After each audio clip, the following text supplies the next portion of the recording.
the apple tree and the farmer. Once upon a time, there lived a farmer in a village beside a forest.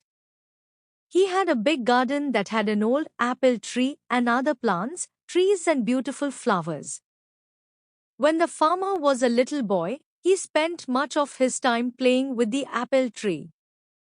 Those days, the apple tree had given the choicest of apples to him. However, as time passed, the apple tree became old and stopped bearing fruits. Now that the farmer was not getting any apples from the tree, he decided that the tree was useless. Therefore, he decided to cut the tree and use its wood to make some new furniture. He felt that since the tree was old and huge, he did not have to cure it, and it would make great furniture. He forgot that as a boy, he had spent his entire childhood climbing the tree and eating its apples. Now the apple tree was home to several little animals in the neighborhood. This included squirrels, sparrows, and a huge variety of birds and insects. When the farmer took his axe and began chopping the tree, all the little animals came rushing down. They all began to plead with the farmer. They gathered round the farmer and said, "Please don't cut the tree. We used to play with you when you were small, under this very tree. This is our home and we have no other place to go." The farmer was adamant. He raised his axe and the commotion grew. "Please don't chop and destroy my home and kids," cried the squirrel. "Please don't chop and destroy my nest," cried the little birds. "Please don't cut the apple tree," cried the grasshopper. The farmer, however, forgot his childhood and his animal friends. He began to chop the tree harder. All the little animals became desperate and wanted to protect the apple tree at any cost. The little animals said, "We will sing for you when you are toiling away in the fields. We will look after your little boy.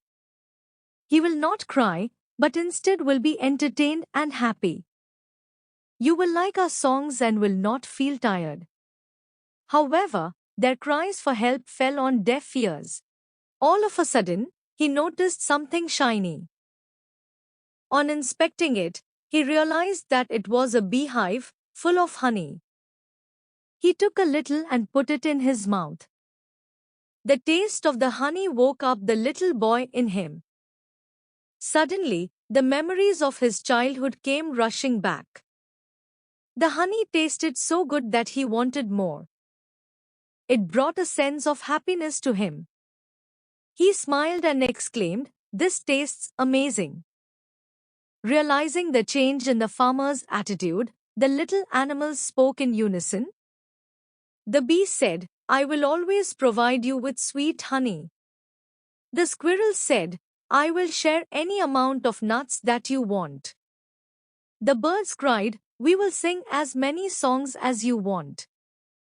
Finally, the farmer realized his folly and put down his axe. He understood that the tree was home to many lovely animals that provided him with so many things. He wanted his little boy to have the childhood that he had.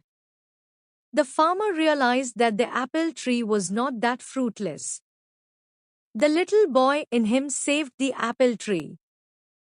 He threw away the axe and said to the little creatures, "I promised that I would never cut this tree. I have realized my mistake and you all can now live in peace and harmony." The little creatures thanked the bee profusely. If the farmer had not found the beehive, they would have been homeless by now. They continued living happily in the old apple tree. Moral: each and every living thing in nature is of some use. We should not destroy any living thing.